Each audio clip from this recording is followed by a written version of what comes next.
Yeah, he's certainly sticking firm on the Chinese port, on the port of Darwin and getting it out of Chinese hands. But it's clear that more pressure is going to come on that front. I'll give him one other bit of credit, and that is people have been trying to trip him up on the Taiwan question and some of the complexities there.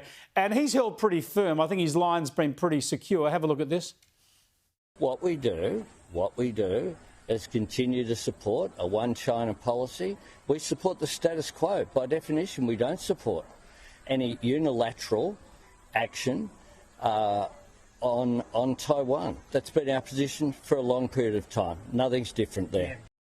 You know, and that's pretty sensible. People are trying to get him to sort of back Taiwan independence, at the same time he opposes Chinese military action. So he's walking that fine line pretty well there. But what's really disappointed me is this failure to stand up against both the trade sanctions that have been directed against Australia in the last 5 or 6 years and also the military intimidation. There's no words of admonition from Albanese towards China.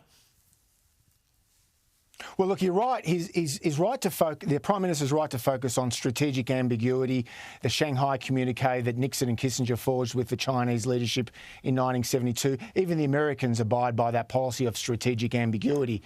But the problem for Albo is that on the question of China, he doesn't really do more to condemn the Chinese naval exercises in our waters.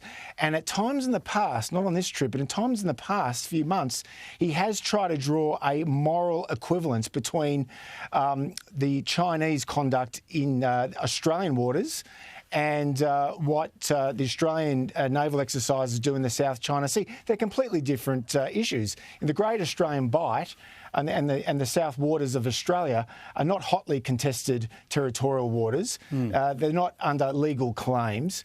But in the South China Sea, we remember in 2016, a UN tribunal at The Hague ruled that China's conduct in the South China Sea was illegal. So there's no moral equivalence there. The Prime Minister should reaffirm that position probably more assertively. Yeah, absolutely. I couldn't agree more. Now, the other issue is China keeps talking about fair and free trade now, which is, we know, of course, this is a way of trying to slap down America with President Donald Trump throwing tariffs around left, right and centre. But China can hardly declare itself to be the bastion of free and fair trade. It's been the pariah on this front for decades. So that hypocrisy is not exposed at all by Albanese as well. But meantime, in America, Donald Trump's tariff impositions continue. He's targeting pharmaceuticals next, which could be bad for Australia. Here's what the president had to say. Pharmaceuticals will be tariffed probably at the end of the month.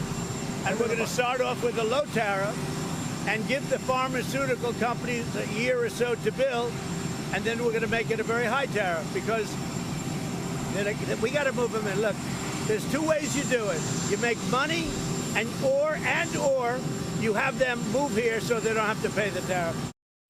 Now, this stuff's still playing out pretty well for Donald Trump in the US, but how much damage will be done to global trade and especially to Australia? Well, I think it's much worse news for Australia than other tariffs. After all, pharmaceuticals are one of those few areas beyond the mining and, of course, our gas and coal exports where we really have a comparative advantage.